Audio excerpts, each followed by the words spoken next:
There was once a quiet street where a man named Bob lived. Bob had a little house with a single tree in the front yard. Bob also had a neighbor named Steve. Steve would park his car on the street very near to Bob's tree.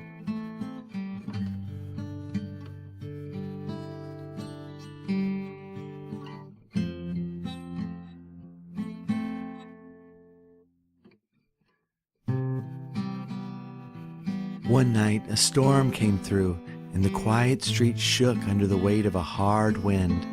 Bob's house weathered the storm well, but Bob's tree cracked under the wind, and a large branch landed right on Steve's car.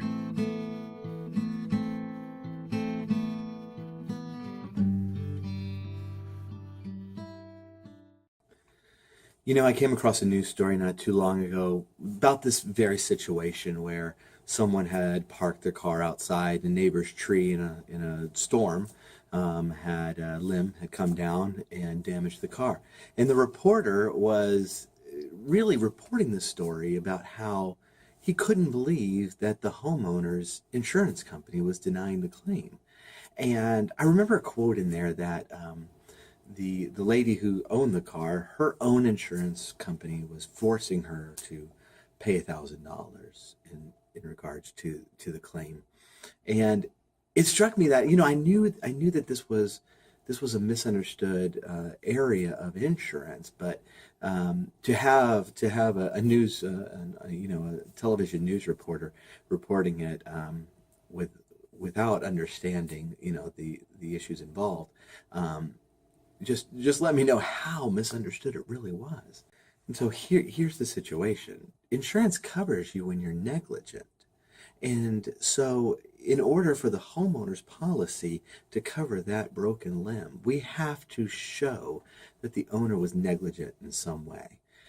And the way that happens is if the tree has been rotten and dead for a year and you've gone over to the neighbor's house 5 times and said, "Hey, are you going to cut down that tree?" And the neighbor's like, forget it. That's certainly negligent. But if we have an apparently healthy looking tree that falls over in a windstorm, there's no negligence there. And so the homeowner's policy, since I believe the beginning of homeowners policies don't cover these things, but the car policy does. And that's exactly what the comprehensive coverage in the car policy has been set up for. Now, a lot of people set their deductibles very high to save money, but you don't want to do that. You want to set the deductible at a level that you can afford if something happens to your car. And so if you can afford to pay out of pocket $1,000, by all means, set the deductible at $1,000. But in this woman's case, she couldn't afford it, but she had set it at that level to save money on her car premiums. And so when the accident actually happens, then they make statements like, "My insurance company is forcing me to pay this much money."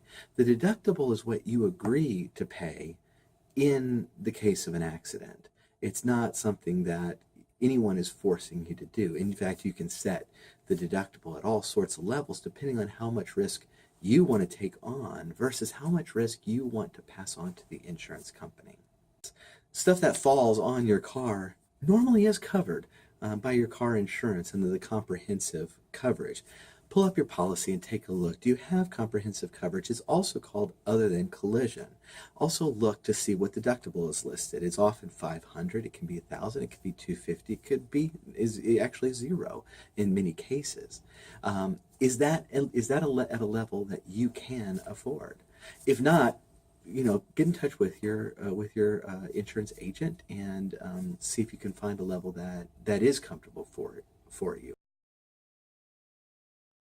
Thank you for watching. Please like us on Facebook and subscribe on YouTube for upcoming episodes. Bang was brought to you by the Paul Lytle Insurance Agency. Savings, security, and service all right around the corner. Call us for a quote at 832-266-0153 or stop by anytime.